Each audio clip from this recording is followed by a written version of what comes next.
Bienvenidos a su canal Tradidi Quode da Chepi. He transmitido lo que he recibido. Muchas gracias por escuchar y por favor, no olvide darle me gusta o like al video para que esta plataforma lo pueda recomendar a más personas. Comencemos con nuestras oraciones. Pater noster, qui es in celis, sanctificetur nomen tuum, adveniat regnum tuum, fiat voluntas tua, sicut in cielo et in terra. Panem nostrum quotidianum da nobis hodie, et dimitte nobis debita nostra, sicut et nos dimittimus debitoribus nostris, et ne nos inducas in tentationem, sed libera nos a malo. Amén. Ave Maria, gratia plena, Dominus tecum, benedicta tu in mulieribus, et benedictus fructus ventris tui, Iesus. Sancta Maria Mater Dei, ora pro nobis peccatoribus, nunc et in hora mortis nostrae. Amén. Sancte Michael Archangelum, defendenos in proelio, contra nequitiam et insidias diaboli esto presidium. Imperet illi Deus, supplices deprecamur. Tuque, princeps militia celestis, Satanam aliosque spiritus malignos, qui ad perditionem animarum pervagantur in mundo, divina virtute in infernum detrude.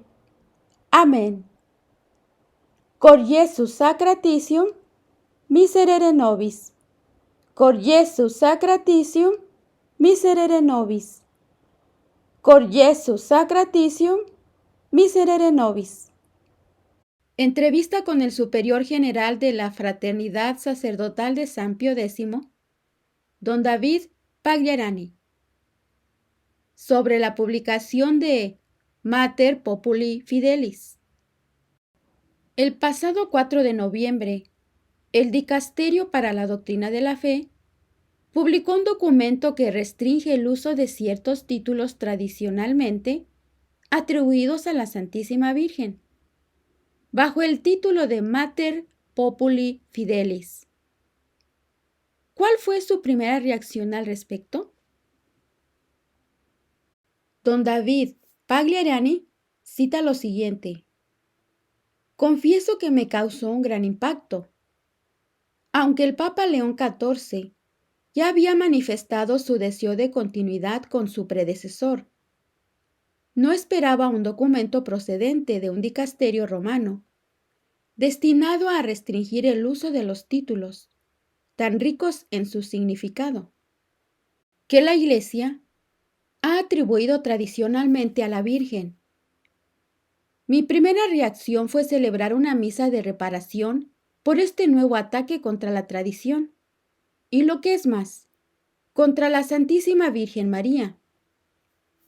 De hecho, no solo se cuestiona el uso de los títulos de corredentora y mediadora de todas las gracias, sino que se desnaturaliza el significado tradicional de estos títulos. Esto es aún más grave, porque la negación de estas verdades equivale a destronar a la Santísima Virgen, y eso hiere al alma católica en lo más preciado que tiene. En efecto, la Santísima Virgen representa, junto con la Sagrada Eucaristía, el don más precioso que nuestro Señor nos ha legado. ¿Qué fue lo que más le impactó? En primer lugar, el hecho de considerar el uso del término, entre comillas, corredentora, como siempre inoportuno, lo que en la práctica equivale a prohibirlo. La razón que se da es la siguiente. Cuando una expresión requiere muchas y constantes explicaciones, para evitar que se desvíe de un significado correcto, no presta un servicio a la fe del pueblo de Dios y se vuelve inconveniente. Ahora bien, no se trata de un término exótico, sugerido por una vidente tras una aparición dudosa, sino de una expresión que la Iglesia utiliza desde hace siglos y cuyo significado exacto ha sido claramente establecido por los teólogos. Además, varios papas han utilizado esta expresión. Lo paradójico es que el propio Juan Pablo II utilizó este título en varias ocasiones. En su magisterio, San Pío X define muy claramente el fundamento y el alcance de la corredención de Nuestra Señora, aunque no utiliza directamente este término, sino el de reparadora del orbe perdido. ¿Qué dice exactamente su encíclica? Bien, en su encíclica mariana, Ad Diem Illum, del 2 de febrero de 1904, San Pío X trata de manera muy directa y clara la corredención e incluso la mediación universal de María. Dejemos que él mismo explique lo siguiente. Y cito: efectivamente, cuando llegó la última hora del Hijo, estaba en pie junto a la cruz de Jesús, su madre, no limitándose a contemplar el cruel espectáculo, sino gozándose de que su unigénito se inmolara para la salvación del género humano. Y tanto se compadeció que, si hubiera sido posible, ella misma habría soportado gustosísima todos los tormentos que padeció su Hijo. Y por esta comunión de voluntad y de dolores entre María y Cristo, ella mereció convertirse con toda dignidad en reparadora del orbe perdido y por tanto en dispensadora de todos los bienes que Jesús nos ganó con su muerte y con su sangre. Cierto que no queremos negar que la erogación de estos bienes corresponden por exclusivo y propio derecho a Cristo, puesto que se nos ha originado a partir de su muerte, y Él, por su propio poder, es el mediador entre Dios y los hombres. Sin embargo, por esa comunión de la que ya hemos hablado, de dolores y bienes de la Madre con el Hijo, se le ha concedido a la Virgen Augusta ser poderosísima mediadora y conciliadora de todo el orbe de la tierra ante su Hijo unigénito. Así pues, la fuente es Cristo, y de su plenitud todo hemos recibido, por quien el cuerpo, trabado y unido por todos los ligamentos que lo nutren, va obrando su crecimiento en orden a su confirmación en la caridad. A su vez, María, como señala San Bernardo, es el acueducto, o también el cuello, a través del cual el cuerpo se une con la cabeza, y la cabeza envía al cuerpo la fuerza y las ideas. Pues, ella, entre comillas, ella es el cuello de nuestra cabeza, a través del cual se transmiten a su cuerpo místico todos los dones espirituales. Así pues, es evidente que lejos de nosotros está el atribuir a la Madre de Dios el poder de producir eficazmente la gracia sobrenatural, que es exclusivamente de Dios. Ella, sin embargo, al aventajar a todos en santidad y en unión con Cristo, y al ser llamada por Cristo a la obra de la salvación de los hombres, nos merece de congruo, como se dice, lo que Cristo mereció de condigno. Y es ella, ministro principal en la concesión de gracias. Cristo está sentado a la derecha de la majestad en los cielos. María, a su vez, está como reina a su derecha, refugio segurísimo de todos los que están en peligro, y fidelísima auxiliadora. De modo que nada hay que temer, y por nada desesperar con ella como guía, bajo su auspicio, con ella como propiciadora y protectora. Esta cita es ciertamente extensa, pero contiene las respuestas a las conclusiones formuladas en la nota doctrinal del Dicasterio de la Fe. Por otra parte, cabe señalar que esta encíclica de San Pío X solo se menciona en una nota al final del texto, pero nunca se la cita. La razón es fácil de entender. No es compatible con la nueva orientación teológica. Pero, ¿cuál cree usted que es la verdadera razón por la que el Dicasterio de la Fe considera ahora, entre comillas, siempre inoportuno, el concepto de corredención? La razón es, en primer lugar, ecuménica.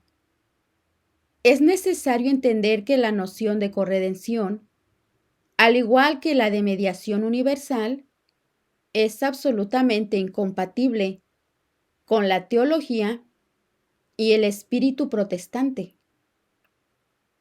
Estas nociones ya habían sido descartadas en el momento del concilio, tras ser objeto de un acalorado debate, en el que una parte de los padres conciliares pedían que se definiera la mediación universal como dogma de fe. Esta exclusión inspirada por el ecumenismo tuvo como efecto desastroso una disminución de la fe.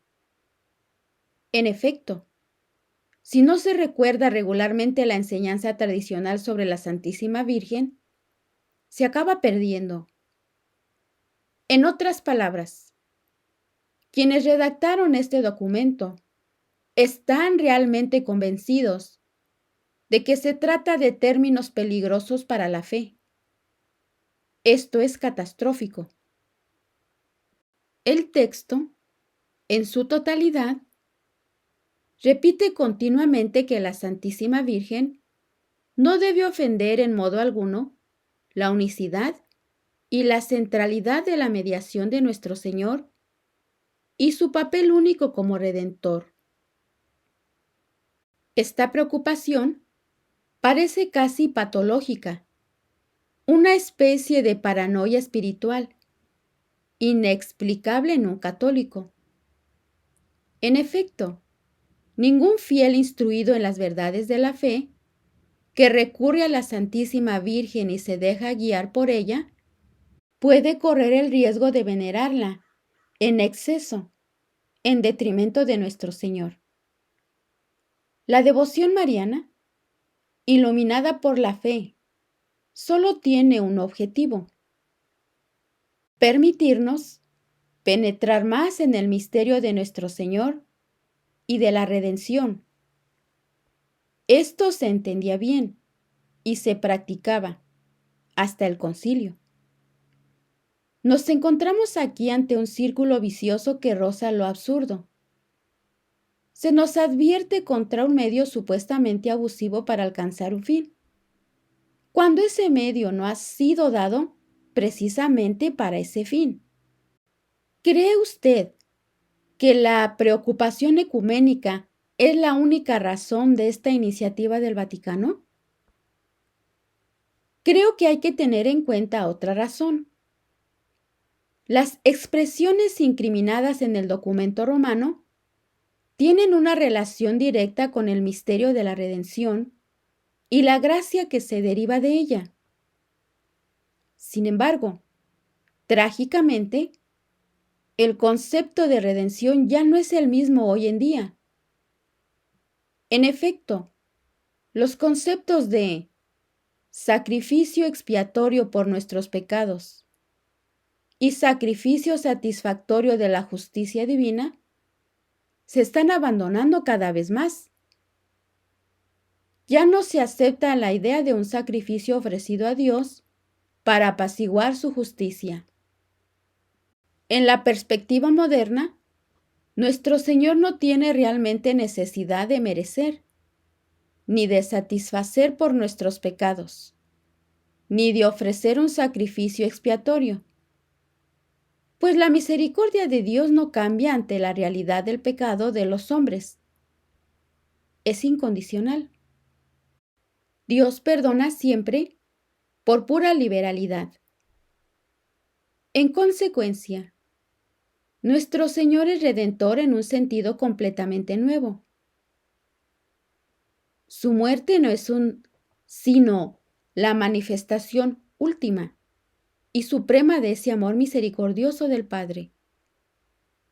Por lo tanto, no debe sorprendernos que, de esta deformación del concepto de redención, se derive inevitablemente una incapacidad fundamental para comprender cómo y por qué la Virgen podría haber estado asociada a ella por medio de sus sufrimientos.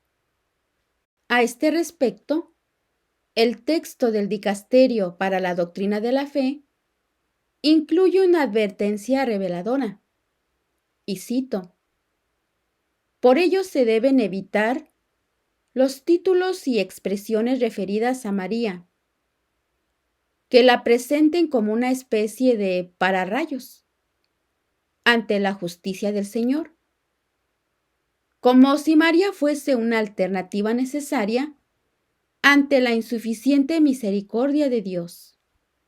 Volvamos al concepto de corredención. ¿Por qué le parece tan importante? En primer lugar, es la expresión de una evolución homogénea del dogma católico, considerada una conclusión teológica común, e incluso, para algunos, una verdad definible como dogma de fe. Tiene su origen en el propio Evangelio y manifiesta el alcance exacto de la asociación a la obra de la redención que nuestro Señor quiso para su madre. No se trata ni de una redención paralela, ni de algo que se añada a la obra de nuestro Señor, como cierta caricatura nos quiere hacer creer erróneamente. Se trata simplemente de una incorporación absolutamente única a la obra de Cristo, sin equivalente posible, que reconoce a Nuestra Señora su lugar propio y saca las consecuencias que de ello se derivan. ¿Cuáles son los argumentos de autoridad en que se basa el texto del Dicasterio para la Doctrina de la Fe? Bien, esta nota teológica cita la opinión desfavorable del cardenal de aquel tiempo, Joseph Ratzinger, quien consideraba que el concepto de corredención no estaba suficientemente arraigado en las Sagradas Escrituras. Sin embargo, no debemos olvidar que el propio cardenal Ratzinger sostenía, sobre el tema de la redención, teorías que no eran tradicionales. Pero la nota se basa sobre todo en la autoridad del Papa Francisco. Leamos sus palabras, tal y como se citan en el texto. María jamás quiso para sí tomar algo de su Hijo. Jamás se presentó como corredentora. No, discípula. La obra redentora ha sido perfecta y no necesita añadido alguno. Por ello, Nuestra Señora no quiso quitarle ningún título a Jesús. No pidió para sí misma ser cuasi redentora o una corredentora. No. El Redentor es uno solo y este título no se duplica. Cristo es el único Redentor. No hay corredentores con Cristo. Estas palabras son dolorosas. Son una caricatura de las verdaderas razones en las que se funda la corredención. Basta decir que no se trata de saber lo que Nuestra Señora habría deseado ser. Eso sería ridículo. Se trata de reconocer lo que la sabiduría divina le dio y le pidió que fuera. En la obra única de la redención, se le concedió ofrecer por nosotros una satisfacción de conveniencia, mientras que Jesucristo satisfizo por nosotros en estricta justicia. Gracias a su caridad perfecta y a su unión única con Dios, se le concedió merecer para nosotros lo que nuestro Señor mereció en estricta justicia. Siguiente pregunta. ¿Existe un vínculo entre la corredención y la mediación de todas las gracias? Es evidente que existe un vínculo entre estos dos conceptos.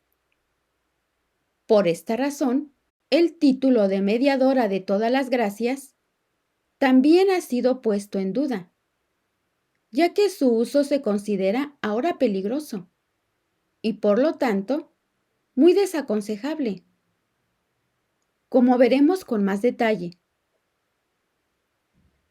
Debido a la asociación de Nuestra Señora con la obra de la redención, y porque ella también ha merecido para nosotros, aunque de manera diferente, todo lo que nuestro Señor nos ha merecido. Fue establecida por nuestro Señor mismo como dispensadora de todas las gracias así merecidas. Esto es lo que se desprende de las investigaciones de la teología tradicional, así como del magisterio de San Pío X que acabamos de recordar. Por supuesto, la presente nota doctrinal no niega la posibilidad de que los santos y la Santísima Virgen puedan merecer, pero implícitamente cuestiona la mediación universal y necesaria de María en la distribución de las gracias. Y cito: en la perfecta inmediatez entre un ser humano y Dios, en la comunicación de la gracia, ni siquiera María puede intervenir. ¿Se dan cuenta del ataque? Ni la amistad con Jesucristo, ni la inhabitación trinitaria pueden concebirse como algo que nos llega a través de María o de los santos.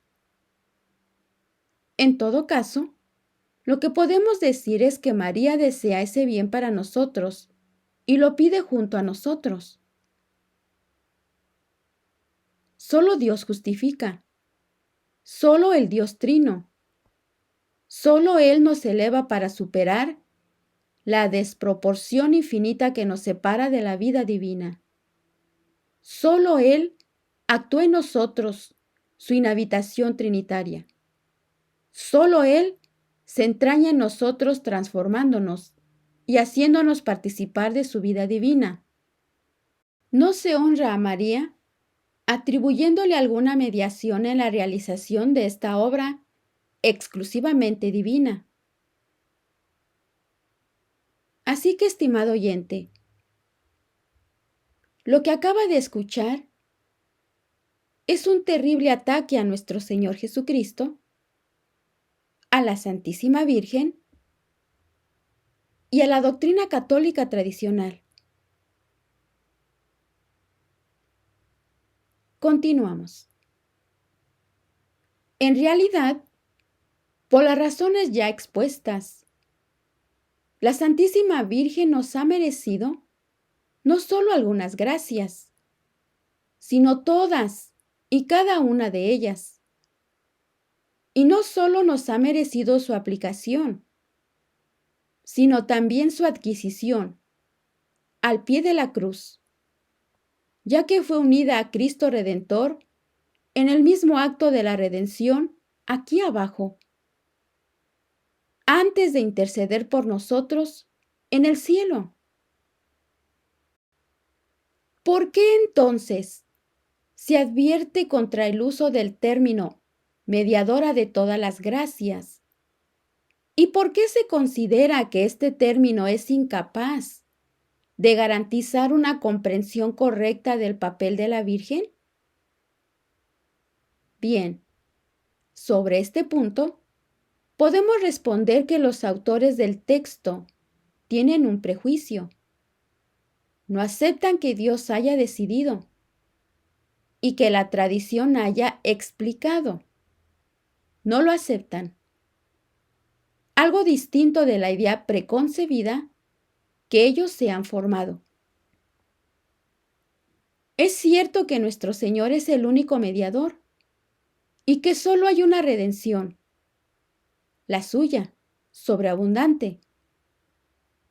Pero, del mismo modo que nuestro Señor elige libremente los medios, en particular muriendo en la cruz, cuando podría haber elegido otro medio, también eligió libremente asociar a su madre a su obra de la forma que él quiso. Nadie, ni siquiera el prefecto del dicasterio para la doctrina de la fe, puede quitarle a nuestro Señor el poder de actuar según su sabiduría divina y hacer de su madre la corredentora y mediadora universal de todas las gracias. Nuestro Señor es consciente de que al actuar así, no resta nada en su dignidad de redentor. Pero la consecuencia de esta elección de nuestro Señor es clara.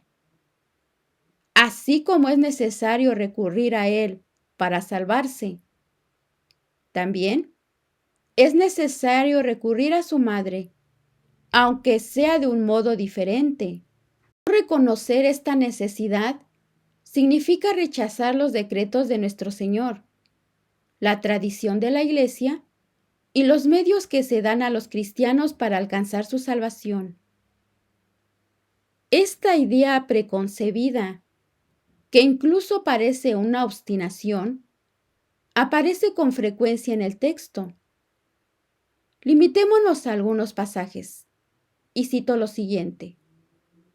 Si se tiene en cuenta que la inhabitación trinitaria, es decir, la gracia increada, y la participación de la divina gracia creada, son inseparables, no podemos pensar que este misterio pueda estar condicionado, entre comillas, por un paso a través de las manos de María.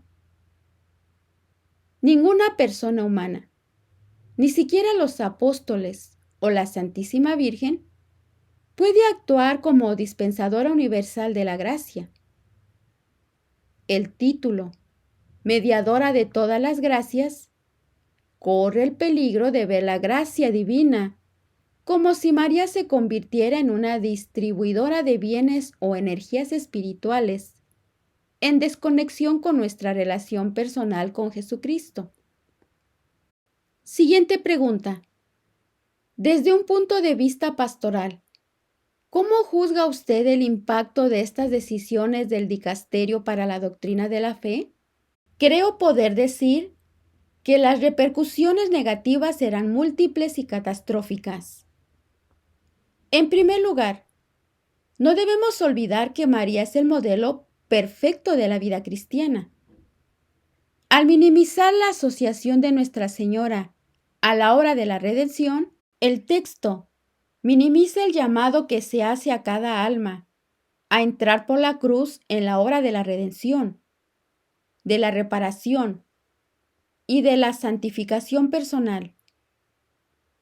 Esto corresponde exactamente a una visión protestante de la vida cristiana, en la que ya no hay lugar para la cooperación en la obra de Cristo, que nos santifica y nos salva. Por esta razón, Lutero destruyó la vida religiosa y consideraba toda obra buena, incluida la Santa Misa, como una ofensa a la grandeza de la obra de Cristo, que siendo perfecta, no necesita ningún añadido. Cualquier adición equivaldría a un desconocimiento de su perfección. Como católicos, profesamos exactamente lo contrario. Precisamente porque la obra de Cristo es soberanamente perfecta, es capaz de abarcar la cooperación de las criaturas sin perder nada de su propia perfección. Además, estas decisiones del Dicasterio para la Doctrina de la Fe me parecen catastróficas en el contexto actual, sobre todo para la fe y la vida espiritual de las almas más sencillas y necesitadas. Pienso en las periferias sociales y morales. Por utilizar un término en boga durante el pontificado anterior, a las personas más abandonadas, a menudo solo les queda que la Santísima Virgen como refugio en el desierto actual. He visto con mis propios ojos cómo una devoción sencilla y sincera a la Santísima Virgen es capaz de asegurar la salvación de almas que no tienen la posibilidad de ver a un sacerdote con regularidad. Por eso, un texto del Dicasterio para la Doctrina de la Fe, que tiene por objeto advertir a las almas contra las nociones marianas tradicionales, me parece incalificable y pastoralmente irresponsable. Finalmente, nunca como hoy, la Iglesia misma necesita redescubrir las grandezas de la Santísima Virgen frente a una presión del mundo que sumerge cada vez más a las almas en la apostasía y la impureza. Estas grandezas se ofrecen como el medio soberano para resistir esta presión y permanecer fieles. ¿Tiene algún consejo pastoral que dar a los autores del texto? Bien, la idea de recordar que nuestro Señor es el único mediador entre Dios y los hombres, y que solo hay una verdadera redención, la suya, es en sí misma loable, y sobre todo hoy, debe ser reafirmada. El problema es que no son los católicos a quienes hay que recordar esto, con el pernicioso objetivo de advertirles contra las interferencias o una supuesta competencia de la Santísima Virgen.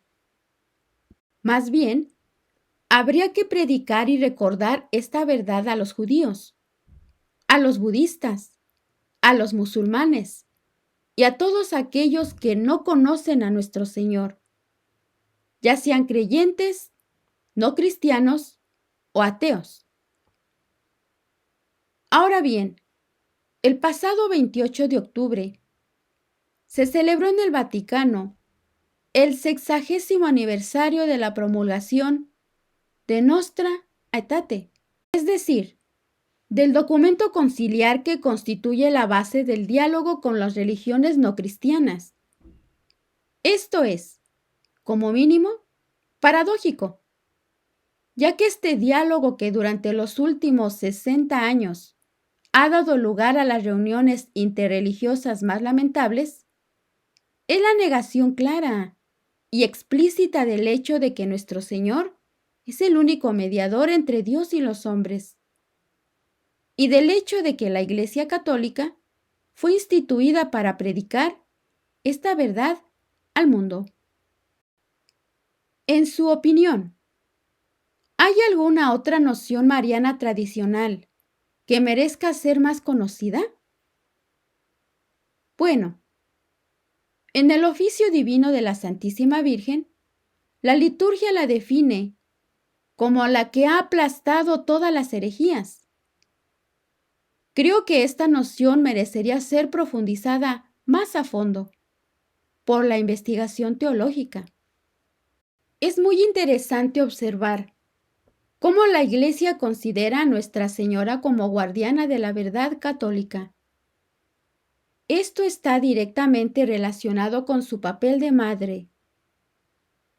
Ella no podría engendrar en cada uno de nosotros a nuestro Señor, sin comunicarnos la verdad y el amor a la verdad, porque nuestro Señor es la verdad misma, encarnada, manifestada a los hombres. Es por la fe y en la pureza de la fe que las almas se regeneran y tienen la posibilidad de crecer a imagen de nuestro Señor. Creo que no comprendemos suficientemente este vínculo necesario entre la pureza de la fe y la autenticidad de la vida cristiana. Nuestra Señora, que destruye todos los errores, es la clave para comprender esta verdad. Para terminar esta entrevista, ¿qué oración en honor a Nuestra Señora elegiría? Sin dudarlo, elegiría la siguiente oración que también se encuentra en la liturgia. Y cito: Dignare me laudare te, Virgo sacrata, da mihi virtutem contra hostes tuos. Español: permíteme alabarte, Virgen Sagrada, dame fuerza contra tus enemigos. Esta fue una entrevista realizada en Menzingen el 9 de noviembre del año 2025 en la festividad de la dedicación de la Basílica del Santísimo Salvador, por el Padre David Pagliarani.